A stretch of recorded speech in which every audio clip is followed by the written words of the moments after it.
Өзү эми бул Асхабы Каф кандай окуя болгон? Аны угайлы. Асхабы Каф үңкүр ээлери бул падышалардын балдары болгон дейт. Өздөрү мырзалар болгон. Коому бутпарас болгон. Ошол убакта элдер бир майрам кылышчу экен. Майрамда ушунда чоң бир майданга чыгып алып туруп, ошол жерде анан сөлөкөттөргө сыйынышып, сөлөкөттөрдүн ошо буттардын атына курбандык чалышып, ушундай майрам кылышчу экен. Күндөрдүн биринде ушундай чыкканда анан бир залым падыша бар экен, Дукьянус деген. Дукьянус бул болсо ошол доордогу залым падыша, ошол мажбурлаган бутпарастыкка мажбурлаган. Күндөрдүн баарында чыгып атат, бир кишинин жүрөгүнө келет, чото бул туура эмес болуп атат бул. Ушу кантип сыйынсын э? Өздөрү колу менен жасап алса, өздөрү жасап алып, ошо кудай болобу эми? Өздөрү көз жасайт, кулак жасайт.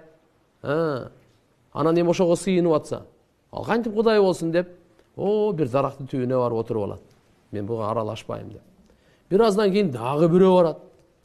Бир аздан кийин дагы бирөө барат. Ошентип дарактын түбүнө бир топ жамаат өзүнчө топтолуп калат. Бирок алар да коркушат дагы, бири-бирине айтышпайт. Эмне үчүн ал жакта отурат экен? Себеп коркот. Залым падышага айтып койсо, бунун башы кетиши мүмкүн деп. Коркуп айтышпайт ага. Отуруп анан кийин бирөөсү эмне себептен аларга аралашпай биякта отурасың деп бергенде анан айтып берет. Бул туура эмес, ыйманын жашырышканда, жүрөгүндө ыйманы бар адамдар экен ошо жаш жигиттер өзүнчө топтолуп дарактын түбүндө анан айтат. Субханаллах, булардын ошо башын бириктирет экен Алла субханаху ва таала. Анткени булардын ошол акыйдалары бир болгондуктан кийин өздөрү эми албетте ошондой болгондо бир дос болуп, анан булар ибадаткана жасайт экен өздөрүнчө. Ошол ибадатканада сыйынып, топтолушуп, жалгыз Алла Таалага, шериги жок Алла Таалага сыйынып ибадат кылышат дейт. Бирок акырын кабар жетип падышага чейин жетип калат экен да. Чагымчылар бар да, ушакчылар ар жерде эле бар да. Анан айтып, муналар өзүнчө бир башка нерсе кылып атат деп падышага жеткирип коет экен. Падышага жеткенден кийин падыша алып келет, алар айтат, буйрук берет, алып келгиле бул жака дейт. Буларды барып анан кийин айтканда барышат. Өзүлөрүнүн акыйдаларын, ишенимдерин, жол-жоболорун эмне кылып атасыңар сурайт. Падыша сураганда эми албетте Алла субханаху ва таала ошол мезгилде булардын жүрөктөрүн бекем кылып коет дагы. Тайманбай биз Аллага гана, бир Кудайга гана ишенебиз, бир Кудайга гана сыйынабыз. Биз мына бут сөлөкөттөргө сыйынбайбыз деп падышанын алдында айта алышат да. Болбосо оңой эмес ал. Анан падыша буны сырткы кийимдери бар экен булардын. Сырткы кийимдерин чечтиртет. Айтат. Мен өзү силерди азыр эле өлтүрсөм болот эле дейт. Бирок силер жашсыңар, мен силерге бир мөөнөт берейин, ойлонгула деп туруп, анан буларды кайтарат. Эгерде жашнакка келе турган болсоңор, бутпарастыкка, анда жаныңар сак болот. Эгерде бутпарастыкка келбей турган болсоңор, өзүңөрдүн ибадатыңарды улантсаңар, анда мен силерди өлтүрөм деп мынандай бир убакыт берет ойлонгонго.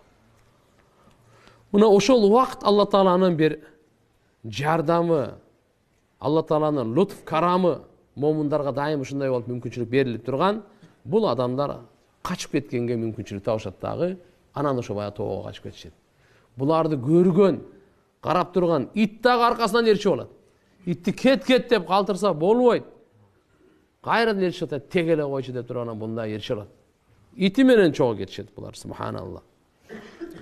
Анан алар жок болуп кеткенден кийин издемей буларды эч ким табышпайт. Ошол заман Иса пайгамбардан кийинки заман деп айтат экен. Кийин субханаллах, мына бир 309 жылдан кийин бир адилеттүү момун падышанын өкмөтү келет. Ошол Дукьянус ал залым падыша болгон. Бунун аты Бейдасис деп айтат экен. Бейдасис деп. Кандай болбосун, булар болсо ошол жака өздөрүнүн ыйманын сакташ үчүн тоого качып кетишет. Алла субханаху ва таала Кур'ан-ы Кариминде айтканындай, булар болсо жөн эле эмес, ошо бут парастыктан качуу үчүн тоого жашырынып. Анан Алла Таала аларды көздөрүнөн жашырып, ичинде уктатып коет да. Буларга кандай абал өтөт? Кудай кааласа иншалла кийинки сабактарда иншалла өтөбүз деп ойлойм. Ажода вакыт бар экен, улантып берели азыр. Нахну нақуссу алейка набаахум бил хак. Эми Алла айтып атат Кур'анда. Эй Мухаммад, биз сага алардын кабарын акыйкаттуулук менен баяндап беребиз дейт. Иннахум фитятун аману би роббихим ва зиднахум худа. Бир нече жаш жигиттер иман келтиришкен өздөрүнүн робуна, жана биз алардын хидаятындагы арттырып койдук. Ва зиднахум худа. Ва рабатна ала кулубихим ид каму факалу раббуна раббус самавати вал ард лан над'уа мин дунихи илахан лакад кулна идан шатата. Biz Allah subhanahu wa ta'ala aytат, алардын жүрөгүн бекемдедик. Варабатна аля кулубихим. Падыша чакырып атпайбы? Азыр мен буларды сурайынчы. Булар эмне кылып атат ал жакта бир намазкана куруп алып эле кимге сыйынып атышат деп. Идкаму качан алар турушту факал айтты, о Роббубуз деп. Не деп? Биздин Роббубуз асмандардын жана жердин Роббу.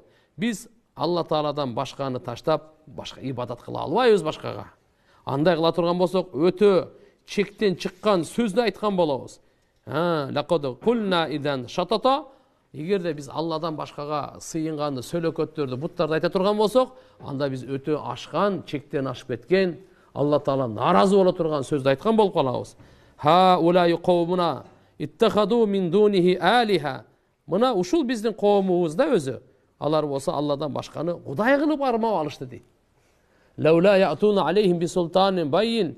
Эмне үчүн алар ачык далил ушу буттар кудай экендигине алып келишпейт деди. Фаман азламу мимман ифтара аналлахи кадиба. Алла Таалага жалган жала жапкан адамдан дагы залымыраак бирөө барбы деди. Ва и'тазалтумухум ва ма я'будуна мин иллаллах фa'u ila al-ka'fi yanshur lakum rabbukum min rahmatihi ва yuhayyi lakum min amrikum mirfaqa. Эми Алла субхана ва таала айтат, жана силер качан аларды, жана алар ибадат кылган нерселерден өзгөчөлөнүп, мындай чыкты, бөлүнгөнүңөрдө, Алладан башка ибадат кылып атышат алар. Өздөрү. Ошолордон дагы бөлүнгөнүңөрдө, анда силер үңкүргө пааналагыла. Силердин Робуңар силер үчүн өзүнүн мээримдүүлүгүн жаят. Ва юхайи лакум мин амрикум мирфаqa. Жана силер үчүн ишиңерди жеңил кылат деп Алла Таала мына жерде айтып атат. Демек ошол падышага келгенден кийин алар падышага даават бере алышты. Айта алышты. Биздин Робубуз мынакей. Асман жерди жараткан зат ал. Алар айта алышты. Биз андан башкага сыйынбайбыз деди. Андай дей турган болсок, чектен ашкан, өтө жаман сөз айткан болуп калабыз. Акыйкатсыз сөз айткан болуп калабыз депчи. Мына коомуна Алла Тааладан башканы кудай кылып алып, мыналар не болду? Болсо ачык айкын далил алып келбейби? Алып келе алган жокпу? Bundan өткөн да залым барбы деди. Ошон үчүн иншалла эми Алла субхана ва таала алар ибадат кылып атат, ошол адамдарга силер өзгөчөлөрүнүп бөлүнгөнүңөрдөн кийин силер үңкүргө кеткиле деди да. Бул жолдомо, илхами жолдомо келди Алла субхана ва таала, бул имандууларга жол көрсөттү Алла Таала, жүрөктөрүнө салды. Ошон үчүн анан кийин булар карап туруп, тоого үңкүргө карай жол алышты дагы, ит ошондой ээрчип алган. Анан барып туруп булар болсо, бу жерде эмне деп атат Алла субхана ва таала? Алла өз мээримдүүлүгүн силерге жаят. Иманыңарды сакташ үчүн чыктыңарбы? Кыжалат болбогула. Нары Алла Таалага тапшыргыла, Алла Таалам өзүнүн жардамы болот. Силердин ишиңерди дагы амрикум мирфаqa сөзсүз жеңил кылат деди да. Аллаху акбар.